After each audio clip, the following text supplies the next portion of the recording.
মকিমপুর ঢালপা বিল বর্তমান সময়ের সবথেকে জনপ্রিয় একটি পর্যটক স্থানে রূপান্তরিত হয়েছে। এখানে আসলে চারদিকের প্রকৃত দেখে যে কারো মন ভালো হয়ে যাবে। এই ঢালপা বিল বর্তমান সময়ে কুমিল্লার টাঙ্গরহন নামে জনপ্রিয় হয়ে উঠেছে।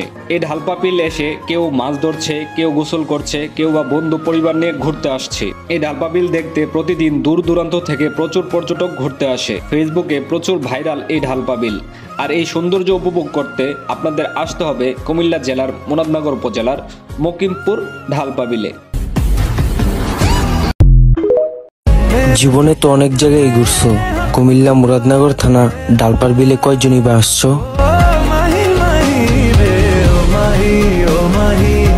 মকিমপুর ঢালপা বিল বর্তমান সময়ের সবথেকে জনপ্রিয় একটি পর্যটক স্থানে রূপান্তরিত হয়েছে। এখানে আসলে চারদিকের প্রকৃত দেখে যে কারো মন ভালো হয়ে যাবে। এই ঢালপা বিল বর্তমান সময়ে কুমিল্লার টাঙ্গরহন নামে জনপ্রিয় হয়ে উঠেছে।